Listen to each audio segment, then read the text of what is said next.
Hello everyone.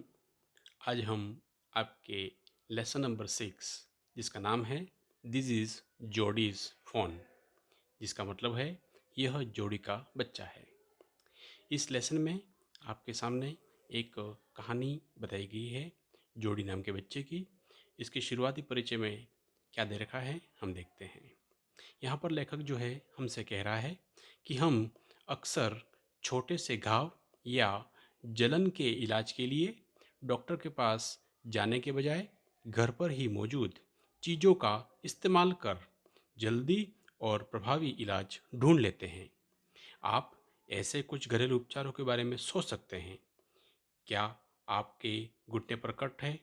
क्या आपकी बाह जल गई है? या क्या आपको मधुमक्खी ने काटा है?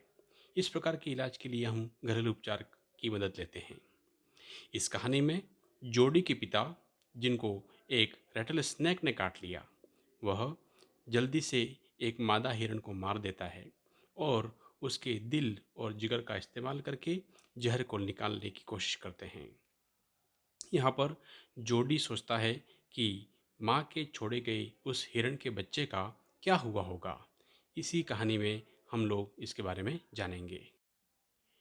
पाठ के परिचय के बाद हम लोग जब इस पाठ को स्टार्ट करते हैं तो पहले पार्ट में क्या दे रखा है देखिए। जोडी ने अपने विचारों को फिर से हिरण के बच्चे की ओर जाने दिया। वह उसे दिमाग से बाहर नहीं रख पा रहा था। उसने उसे अपने सपनों में अपनी बाहों में थामे रखा था। वह टेबल से खिसक कर अपने पिता के बिस्तर के पास गया। पेनी आराम से लेटे हुए थे। पेनी यहाँ पर जोडी के पिता हैं।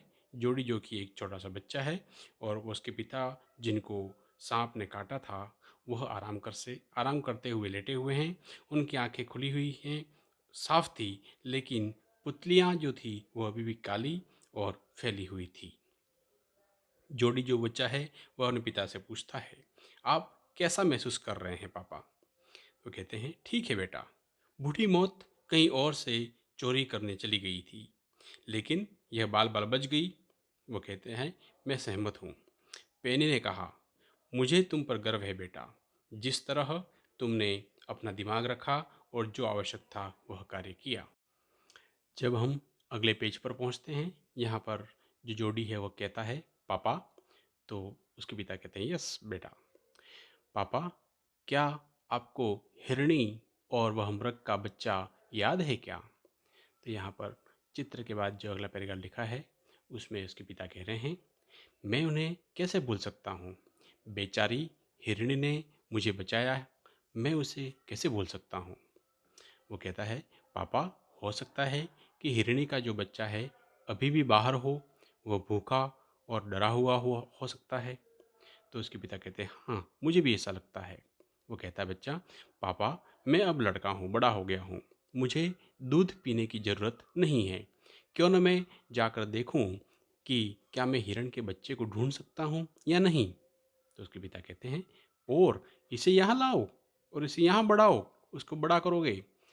पेनी जो उसके पापा हैं वो चुपचाप छत की ओर देखते रहे। फिर उन्होंने कहा, बेटा, तुमने तो मुझे घेर लिया। इस इसे पालने से ज़्यादा समय नहीं लगेगा पापा। यह जल्द ही पत्ते और बलूत के फल खाना शुरू कर देगा। तुम अपनी उम्र के बच्चों से ज़्यादा होशियार हो। उनके पिता इस प्रकार से कहते हैं। तो वह कहते हैं, हमने इसकी माँ को ले लिया और इसकी कोई गलती नहीं थी। वो कहते हैं, निश्चित रूप से उसे भूखा छोड़ना कृतज्ञता प्रतीत होती है। बेटा, मैं तुम्हें नहीं नहीं कह सकता। मैंने कभी नहीं सोचा था कि मैं एक दिन भी और जीवित रह पाऊंगा।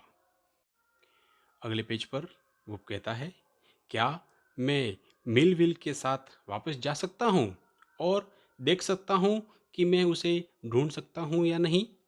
तो कहता है, अपनी माँ से कहो कि मैंने तुम्हें जाने के लिए कहा है। वह वापिस मेज पर आकर बैठ जाता है। उसकी माँ सबके लिए कॉफ़ी बना रही थी। उसने कहा, माँ, पापा कहते हैं कि मैं उस मृग शावक यानी हिरण के बच्चे को वापस ला सकता हूँ। उसकी माँ, जो कि कॉफ़ी सबको दे रही थी, उसका जो पॉट था वह हवा में उठाया हुआ था। उसने कहा, कैसा हिरण का बच्चा? वो कहता है, हमने हिरनी के वह बच्चा जिसे हमने मार दिया, हमने हिरनी के जिगर का इस्तेमाल जहर निकालने और पापा को बचाने में किया। इस बात को सुन करके वह हाँफने लगी। फिर, खैर दया करो, पापा कहते हैं कि इसे भूखा छोड़ना कृतज्ञता होगी, हमें उस पर दया करनी चाहिए। डॉक्टर विल्सन ने कहा, यह सही है मैडम, दुनिया में कुछ भी मुफ्त में नहीं मिलता है। लड़का सही है और उसके पिता भी सही हैं। मिलविल ने कहा, वह मेरे साथ वापस आ सकता है, मैं उसे ढूंढने में उसकी मदद करूंगा। उसने मतलब उसकी माँ ने असहाय होकर बर्तन जो था वो नीचे रख दिया। ठीक है, अगर तुम सब ऐसा कहते हो तो अगर तुम इसे अपना दूध दोगे, हमारे पास इसे खिलाने को और कुछ नहीं है, उसकी माँ ने कहा। मिलविल ने कहा, चलो बेटा, हमें सवारी करती हैं।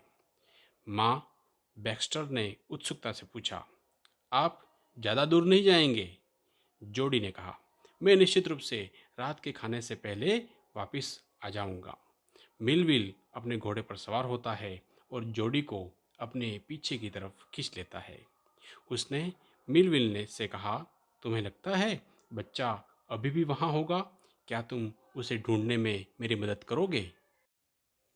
तो उसकी बात सुनकर के अगले पेज पर मिलविल कहता है, अगर वह जीवित होगा तो हम उसे जरूर ढूंढ लेंगे। तुम्हें कैसे पता कि वह नर है? तो वो कहता है, धब्बे सभी एक पंक्ति में थे।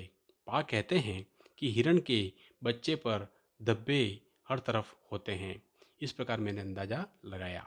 यहाँ पर आपका पहला पार्ट समाप्त होता है।